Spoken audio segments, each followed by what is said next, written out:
In diesem Video geht es um die Baureihe 38 von Märklin, und zwar um die ältere Variante bzw. die erste Variante von Märklin.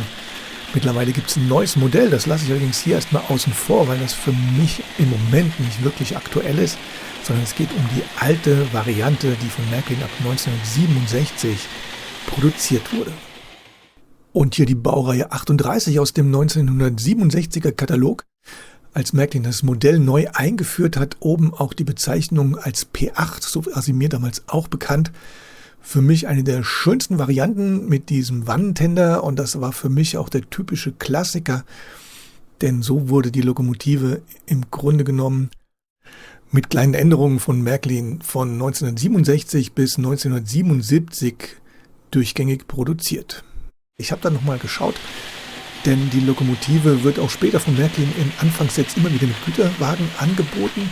Allerdings, auch hier unten im Text, wurde die Lokomotive im Original wohl im Personenzugbetrieb und im Schnellzugdienst mit nicht zu hohen Geschwindigkeiten ausgezeichnet und ist damit definitiv eigentlich als Personenzuglokomotive einzustufen.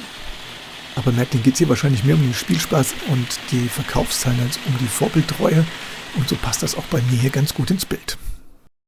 Die Lokomotive wurde dann unter der 3010 ab 1978 ins Primex-Programm übernommen.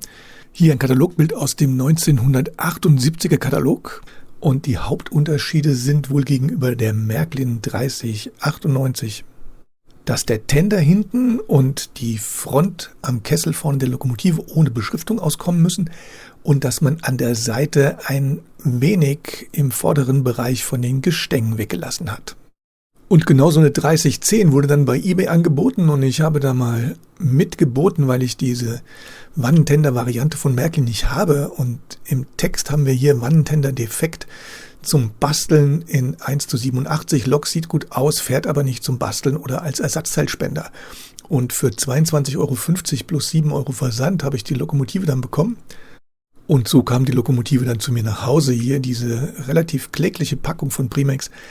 Wenn man diese Kunststoffteile einmal geöffnet hat, kriegt man sie nie wieder zusammen. Ich habe die Öffnung hier im Bild nach hinten gedreht. Die Lokomotive selbst sieht wirklich sehr gut aus. Bis auf dem Windleitblech habe ich auf der rechten Seite so ein bisschen Klebereste, und der Rest ist hier in wirklich einem richtig ordentlichen Zustand, und ich war erstmal ganz happy, dass das zutrifft. Ich habe die Lokomotive dann auf die Schiene gestellt, und zu meiner Überraschung fährt die Lokomotive völlig problemlos, lässt sich ganz ordentlich und sauber schalten, das Licht vorne funktioniert, und meine defekte 3010 zum Basteln oder als Ersatzteilspender entpuppt sich als vollwertige Lokomotive.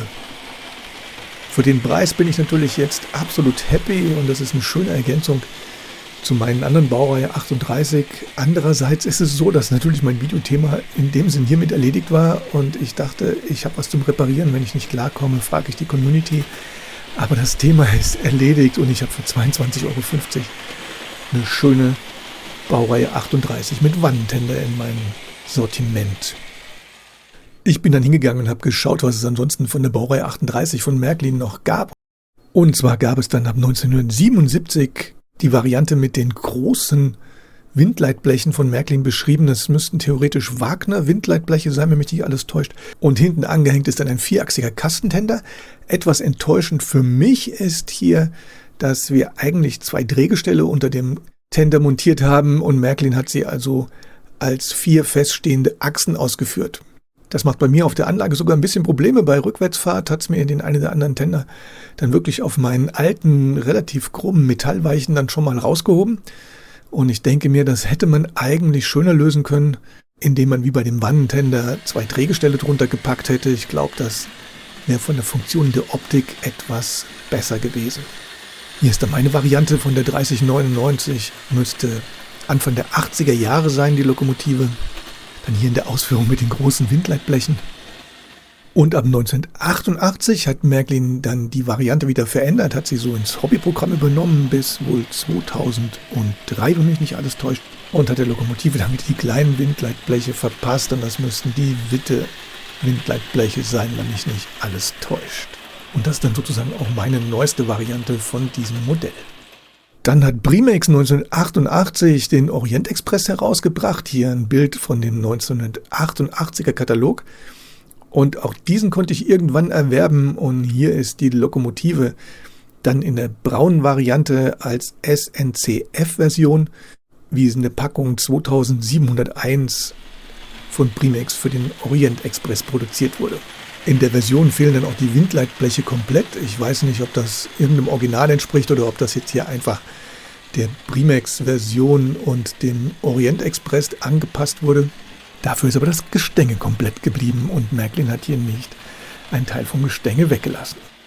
Dann gab es von Märklin unter der 3086 ab 1973, wohl gebaut bis 2001, die belgische Variante der Lokomotive in der grünen Ausführung. Dann gab es unter der 3091 eine blaue Variante der Badischen Staatsbahn, gebaut wohl von 1995 bis 01. Und etwas irritierend, denn früher war die 3091 für die Baureihe 18 bei Märklin vergeben. Dann gab es eine Delta-Version, die 2960 als komplette Zugpackung und diesmal hier mit einem Güterzug. Wie ich vorhin schon erwähnt habe, eigentlich ist es eine Personenzuglokomotive, aber Märklin geht es hier mehr um den Spielspaß, glaube ich, als um Vorbildgetreue. Sehr auffällig sind hier diese goldenen Kesselringe und diese müsste 1995 produziert worden sein. Dann gab es eine weitere Zupackung, das müsste 1996 gewesen sein. Es müsste sich hier um die 29435 handeln. Diesmal auch wieder mit einem kompletten Güterzug. Dann gab es wohl 1977 ein Sondermodell für die Presse. Da wurde die Lokomotive dann hier auf einen Holzsockel gesetzt. Dann gab es ein weiteres Sondermodell und zwar Lahnstein Aktiv. Bin mir nicht sicher, ob das auch 1997 war, weil da findet man so gut wie keine Angaben drüber. Dann gab es die nächste Zugpackung, und zwar die 29525. Die müsste von 1998 bis 2001 produziert worden sein. Dann gab es unter der 0380 ein Technologie-Deko-Set. Das müsste aus 2003 sein. Und was ich noch gefunden habe, das ist wohl ein Kipris-Sonderset gewesen. Hier auch die Packung von der Seite unter der 0112. Müsste von 1994 gewesen sein, bin mir allerdings da nicht ganz sicher. Wenn da irgendjemand wer weiß, dann schreibt es bitte in die Kommentare, weil ich habe da leider nicht allzu viel drüber gefunden. Und wenn ihr da mehr wisst, auch über andere Varianten, die ich jetzt hier nicht gefunden habe, dann schreibt es mir gerne in die Kommentare. Ich ergänze das dann gerne wieder. Wie gesagt, das neuere Modell habe ich hier weggelassen, weil für mich die alte Variante interessant war. Und damit bin ich durch mit der Baureihe 38, mit den Dingen, die ich gefunden habe. Wie gesagt, bin ganz happy über meine Neuerwerbung, die als defekt gekauft dann doch voll funktionsfähig ist. Ich werde mal gucken, ob ich mir diese Warentender-Variante von Märklin noch besorge. Ich danke euch wieder fürs Zuschauen. Demnächst gibt es dann wieder mehr und bis bald.